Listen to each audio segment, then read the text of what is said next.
भाजप मंत्री नितेश राणेंच्या विविध वक्तव्यांमुळे सध्या राज्याचं राजकीय आणि सामाजिक वातावरण गढूळ झालंय। त्यांच्या वादग्रस्त आणि चिथावणीखोर वक्तव्यांमुळे नागपूरमध्ये हिंसाचार झाल्याचा दावा विरोधकांनी केलाय आणि त्याच पार्श्वभूमीवर मुख्यमंत्री फडणवीस यांनी नितेश राणे यांना तंबी दिल्याचं बोललं जात आहे। बघूया। महाराजांच्या सैन्यामध्ये मुसलमान होते, कोण मुसलमान नव्हते तिकडे। दोन धर्मामध्ये दोन समाजामध्ये आग निर्माण होईल, आग लागेल अशा प्रकारचं वक्तव्य करताय। मंत्री नितेश राणेंनी केलेली वक्तव्य नागपूरमधील हिंसाचाराला कारणीभूत आहेत का? दोन धर्मात सामाजिक तेढ निर्माण होण्यामागे नितेश राणे जबाबदार आहेत का? हे प्रश्न निर्माण होण्यामागचं कारण म्हणजे विरोधकांनी नितेश राणेंविरोधात उघडलेला मोर्चा। मंत्रिमंडळातून राणेंची हकालपट्टी करा अशी मागणी करत विरोधक आक्रमक झाले। पूर्वीच्या मोगल राजांच्या कबरींबद्दल सातत्याने विषय काढून त्यांचा उदो करून त्या कबरींचं एक प्रकारचं उदात्तीकरण करण्याचं काम हे सत्ताधारी पक्षाकडून होतंय असं म्हणावं लागेल। कोण नितेश राणे, त्यांना कशा करता एवढं मोठं करायचं? त्या नितेश राणेंच्या वक्तव्यानं एवढं मोठं सगळं घडेल अशी अपेक्षा करणं म्हणजे त्यांना फार मोठं केल्यासारखं होतं। ह्या नितेश राणेच्या पाठीमागे बोलवता धनी कोण आहे? अरे बाबा, गुरुवारी संध्याकाळी मी जेवण ठेवतोय, पहिलं माझं कार्ड मी मुख्यमंत्र्यांनाच देणार ना, ते पण माशाच्या शेपचं इन्व्हिटेशन कार्ड आहे माझं। मी लाडक्या याद्यामधला एक आहे, मुख्यमंत्रीची एक लाडकी मंत्र्यांची यादी आहे, त्याच्यामध्ये नितेश राणेचं नाव आहे। त्याची तू चिंता करू नको, माझ्या तोंडी कोणी लागू नये, मी त्याच्यातला दुसऱ्या मंत्र्यांसारखा नाही।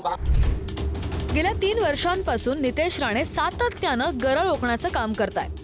स्वतःला हिंदूंचे गब्बर समजणारे नितेश राणेंनी मुस्लिम समाजाविरोधात वादग्रस्त वक्तव्यांची मालिका सुरू ठेवली आहे। मंत्रीपदी वर्णी लागली आणि त्यानंतर सुद्धा त्यांनी आपल्या भूमिकेमध्ये बदल केलेला नाहीये। उलट अधिक विखारी भाषा नितेश राणे बोलू लागले। मी हिंदूंचा गब्बर, कुणाला सोडणार नाही, मस्जिदमध्ये घुसून एकेकाला मारू, कोणत्याही मुस्लिम व्यक्तीसोबत व्यवहार करू नका, हिंदूंनी सर्व धर्म समभाव मानायचा नाही, शिवरायांच्या सैन्यात मुस्लिम नव्हते, शिवरायांची लढाई हिंदू विरुद्ध मुस्लिम अशीच होती। सरकार 100% अपयशी ठरलेलं आहे। सरकारमधील एक बडबोल्या मंत्री गेल्या 4 महिन्यापासून दोन धर्मामध्ये दोन समाजामध्ये आग निर्माण होईल, आग लागेल अशा प्रकारचं वक्तव्य करताय। त्यांना वेळोवेळीच आवर घातला नाही तर महाराष्ट्रातली परिस्थिती बिघडेल, यापूर्वी आम्ही सांगितलेलं आहे आणि यापूर्वी आम्ही बोललेलो आहे। आणि अशी यामध्ये अनेक विषय त्यामध्ये त्यांनी आणले गेले। मग त्यामध्ये जर केवळ कबरीचाच विषय नाही तर हिंदू मुस्लिम वाद आणला, मर्यादित कबरीपुरतीच विषय ठेवलेला नाही त्यांनी। सभागृहामध्ये एकाने पण काही बोललं नाही याबद्दल, ज्याच्याबद्दल तुम्ही मला प्रश्न विचारताय। पायऱ्यांवर काय होतं त्याच्यावर बोलण्याचा काय अर्थ आहे? सभागृहामध्ये जाऊन अगर कोणी अशा पद्धतीची काही मागणी केली असती, माझं नाव घेऊन मी सभागृहामध्ये सकाळी 11:10 पासून उपस्थित आहे, एकाने पण माझं नाव घेतलेलं नाही, कोणीही माझ्या नावाचं नोटीस दिलं तर मी कशाला उत्तर देऊ? औरंगजेबची कबर राज्यामध्ये अजून किती दिवस राहते ते लवकरच कळेल असं वक्तव्य केलं होतं। त्यानंतर विश्व हिंदू परिषद आणि बजरंग दलाच्या कार्यकर्त्यांनी औरंगजेबाची कबर हटाव मोहीम हाती घेतली आहे।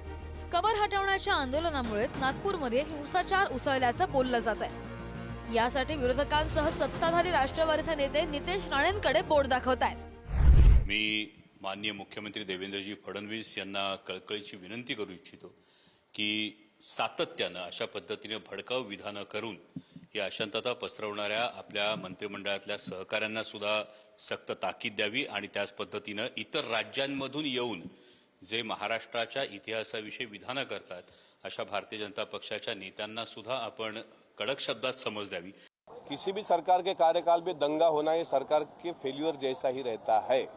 मैं ये नहीं कहूँगा हमारी सरकार फेल्यूर है, ये नहीं कहूँगा मैं, लेकिन जिस तरीके से दंगा हुआ कौन जिम्मेदार है? महाराष्ट्र के कैबिनेट में मंत्री बैठे हुए हैं, उनका भी जिम्मेदारी रहती है कि हिंदू और मुसलमान दोनों में भाईचारा बनाए रहे, लेकिन इस तरीके से जो हादसे हो रहे हैं वो बिल्कुल शोभा नहीं देता है, बिल्कुल अशोभनीय है। गेल्या 3 वर्षांपासून नितेश राणे धार्मिक तेढ निर्माण करणारी वक्तव्य करतात। आतापर्यंत त्यांच्यावर 4 ते 5 ठिकाणी गुन्हे सुद्धा दाखल झाले। त्यांना वेळीच आवर घातली असती तर आज ही वेळ आली नसती, हे मात्र नक्की। ब्युरो रिपोर्ट, पुढारी न्यूज।